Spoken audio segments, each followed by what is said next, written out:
Bueno, ante todo, muchas gracias. Le agradezco al amigo Juan Corbalán que haya organizado esto, que me haya invitado y en particular que me haya permitido participar de este panel, que la verdad que luego de escuchar a los colegas yo ya me olvidé de lo que iba a decir y estoy tentado de seguir haciendo reflexiones a raíz de lo que ellos dijeron, pero no sé si eso es ahora o después. Ahora no hay problema.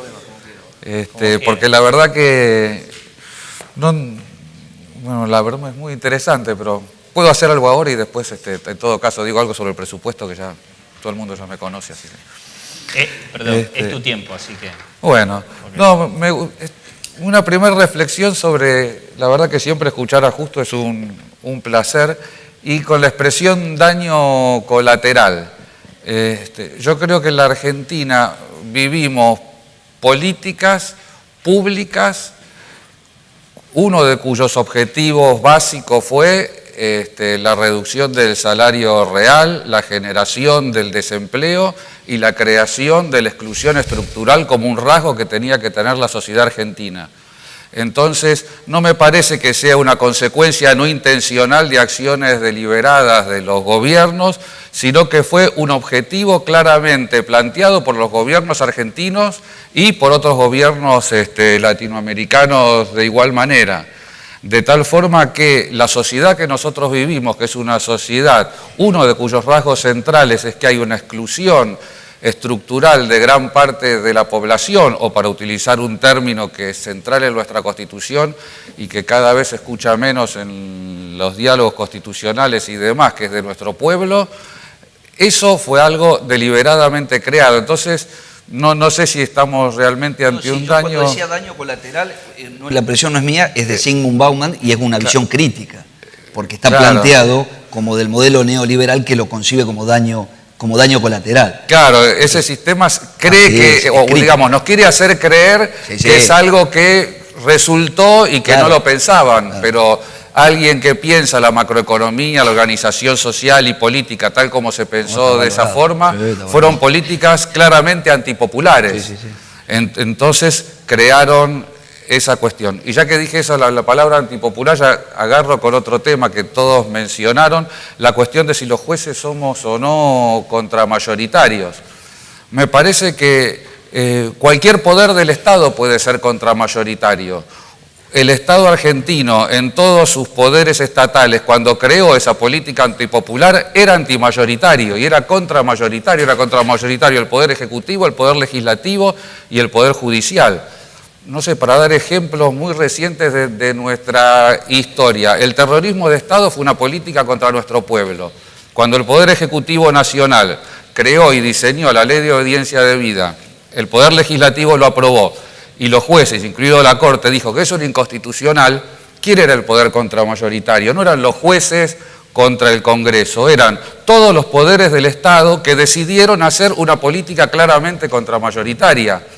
Con lo cual, me parece que el traslado de un debate pensado en la Academia Norteamericana y en los problemas norteamericanos, cuando uno los recepta en la doctrina argentina, los tiene que repensar de acuerdo a sus realidades.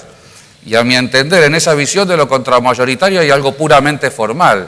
A mi entender, hay intereses muy claros y muy básicos de los pueblos y esos son los intereses mayoritarios. Es un criterio, yo diría, sustantivo. Y entonces, cuando, no sé, se asegura el derecho a la vivienda que ustedes mencionaron, cuando lo hace un juez, cuando lo hace un legislador, cuando lo hace un ejecutivo, todos actúan a favor de las mayorías y actúa contramayoritariamente cuando hay ejecutivos, legisladores y jueces que no le aseguran ese derecho a las mayorías. Porque me parece totalmente contraintuitivo decir que cuando un juez le asegura el derecho a la vivienda a una persona que está en una situación de desamparo, actúa contramayoritariamente porque simplemente dice algo diferente a lo que dice la legislatura o el ejecutivo. Digo, es un argumento formalmente correcto, pero en la sustancial no tiene, ¿cómo les diría yo? No tiene verosimilitud.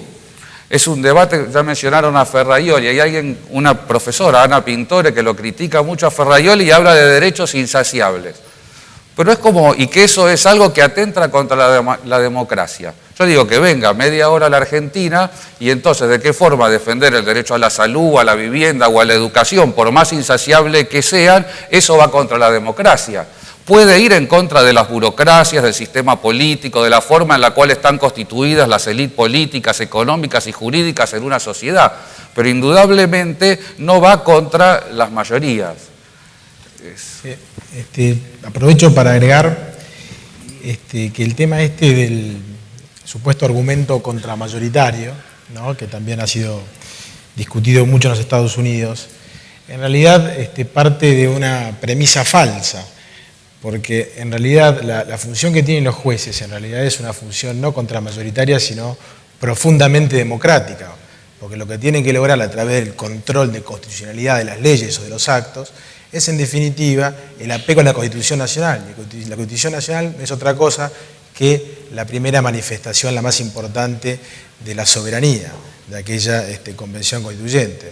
Entonces, hablar de un poder judicial contramayoritario es no entender que el poder judicial tiene como misión principal el respeto de la Constitución y los principios generales del derecho. Y en todo caso, lo que está haciendo no está yendo contra la mayoría, sino que está protegiendo a toda la comunidad para que no caigamos en lo que también se denomina el autoritarismo de una mayoría que oprime a una minoría.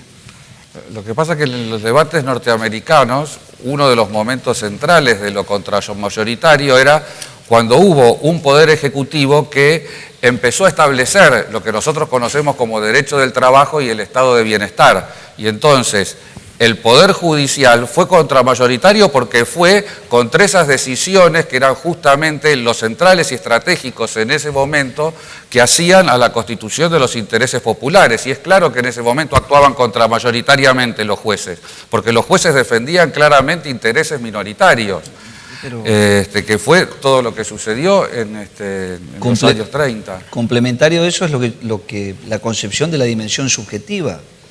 La dimensión subjetiva y el núcleo mínimo existencial es esencialmente contramayoritario.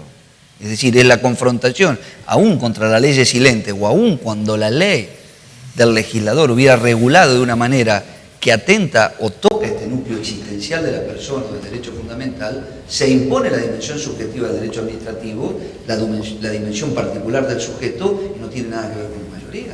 Y la función de esto, del funcionamiento del sistema, es una función del juez.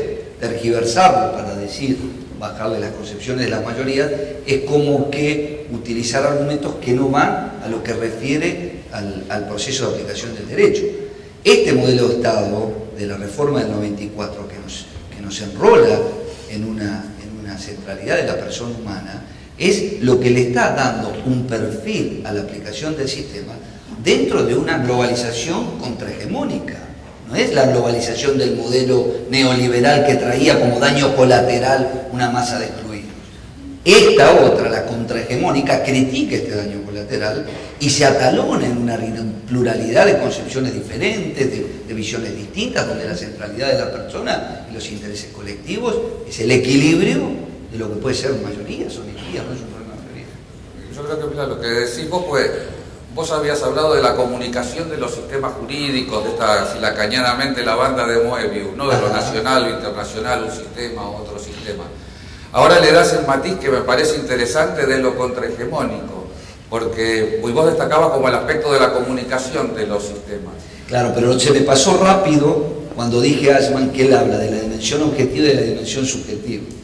Entonces, cuando lo cito a Gargarella, cuando se analiza el sistema, fue muy rápido, pero cuando lo cito a Gargarella y digo de las capas constitucionales, me atalono en la capa del 94, con el 75 inciso 22, lo que estoy fortificando es el predominio de esta última capa constitucional, de la centralidad de la persona y la elección de un Estado de Derecho constitucional de oposición a un modelo constitucionalmente hablando, más allá de que ideológicamente... Yo creo que tanto al nivel internacional como al nivel de los derechos internos de los estados hay comunicaciones, pero evidentemente está lo hegemónico y lo contrahegemónico. Es claramente que vivimos en un momento en el cual hay un conflicto claro de proyectos y que uno lo ve a nivel nacional y cada una de las categorías que uno puede analizar la ve diferente desde una óptica u otra. Eso yo creo que uno lo ve claramente en el derecho internacional. Una cosa es el desarrollo del derecho internacional de los derechos humanos, donde se puso en el centro, como vos decís, la idea de persona, y tenemos los derechos de los niños, los discapacitados, de las mujeres, los derechos económicos, sociales y culturales y demás. Pero es claro que paralelamente a ese proceso, y muy sutilmente, pero con igual fuerza, hubo un derecho internacional de protección de los propietarios privilegiados, y que se manifiesta en los tratados de protección recíproca de inversiones, que se manifiestan en las prórrogas de la jurisdicción, que se manifiestan en los mecanismos a través de los cuales las causas judiciales son extraídos de los poderes judiciales de países como los nuestros, porque se los considera que no son confiables, para que estén en manos de otros tribunales, muchas veces arbitrales, que se conforman y no generan, por ejemplo, la racionalidad y previsibilidad que tiene la jurisprudencia. En la medida que un juez no solo tiene que dar la racionalidad de su decisión, sino que su decisión tiene que ser racional con todas las que dio en el pasado y con todas las que va a dar en el futuro. Como todo está, coincido como todo está, el esfuerzo de la doctrina y el esfuerzo de los sectores de interés es en la armonización de los procesos, de los sistemas jurídicos desde arriba hacia abajo, siempre desde la fuente, armonizar, para encontrarse. Lo que no nos preocupamos como dogmáticos, como operadores jurídicos, es en el proceso de sincronización de abajo hacia arriba, pero de abajo desde el caso, desde el derecho fundamental tocado, del patrimonio cultural, y desde este caso, desde los núcleos existenciales de los derechos fundamentales, concebir propuestas distintas donde que el poderoso se preocupe por la armonización y nosotros como operadores preocupémonos por la sincronización. La sincronización es una expresión más precisa, tiene que haber un perfecto ensamble temporal, no es armonización que es más laxa. Entonces, a partir de la afectación de la centralidad de la persona humana, convoquemos a todos los actores responsables y que ellos se ocupen. Ahora, no les permitamos que se escondan en federalismo dual o que se lo trasladen a los jueces. Vamos a encajonarlos para que lo hagan en la instancia administrativa y el juez pueda ser un árbitro de una manera anticipada y no llevar una sentencia de condena y tirar sobre sus espaldas sin tener toda la infraestructura de lo que tiene que hacerse en otro lado. Ahora, si no pensamos en un derecho del caso, en un régimen jurídico especial del caso, este sector de protegido va a estar cada vez peor. Va a estar cada vez peor porque va a caer preso de otra vez. Lo que pasa es que creo que cada problema en particular uno lo ve diferente desde una u otra óptica, no sé, la soberanía del Estado. Es cierto, uno puede decir la soberanía del Estado se erosiona y para ciertos derechos propietarios que se autoseguran a sí mismos y tienen mecanismos internacionales de protección, prefieren la erosión del Estado. Ahora, para la persona que solamente tiene su derecho a la salud o a la vivienda, requiere del Estado. Ahí no vale. Entonces, la red y pasar la soberanía vale si se trata de un inversor extranjero. Ahora, si se trata, no vale. Hay federalismo dual. Pienso en la cuestión de las políticas públicas. Bueno, hay una enorme discusión doctrinaria sobre si los jueces pueden o no intervenir en las políticas públicas respecto al derecho a la vivienda, a la salud, educación. Ahora, simultáneamente, hoy estamos viviendo que en un tribunal de Nueva York se está discutiendo una política pública central de la República Argentina y que siguió de varios gobiernos, del de Duhalde hasta el día de hoy, que es todo el proceso de canje de deuda, que fue el mecanismo que encontró la República Argentina para solucionar sus problemas con sus acreedores externos. Esa política pública estructural de la Argentina está siendo juzgada por jueces norteamericanos y no están juzgando, porque uno podría decir, bueno, es lógico que un juez de un tercer estado evalúe la actitud de la Argentina como deudor respecto a un acreedor, respecto a un título en particular. No se le quiere pagar a tal persona por tal o cual circunstancia, parece lógico que eso lo analice un juez italiano, un juez francés, un juez español. Pero evaluar por sí mismo la totalidad de una política pública y poner en crisis a través de esa política pública la totalidad de una política macroeconómica de un Estado, no parece muy razonable que esté en manos de un juez extranjero. Ni siquiera estaría lógico que estuviera en manos de un juez argentino, aun cuando los jueces argentinos, incluso su corte, ya avalaron y consideraron que eso era adecuado de acuerdo al derecho argentino.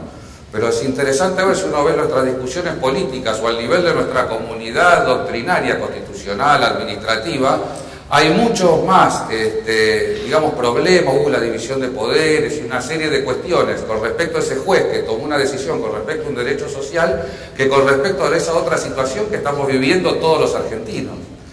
Y que también, digamos, estamos viviendo muchos cambios, pero no sé si ha cambiado mucho nuestra comunidad doctrinaria jurídica, que es tradicionalmente liberal y conservadora, y creo que a pesar de todos los cambios que vivimos, de la reforma constitucional y demás, lo sigue siendo hoy en día. ¿Eso qué decís? En 2 segundos. Un inversor extranjero se puede ir al centro de arreglo de diferencias y salta, hace como un bypass de todo el ordenamiento interno, nacional y provincial, y discute bajo parámetros de estándares internacionales.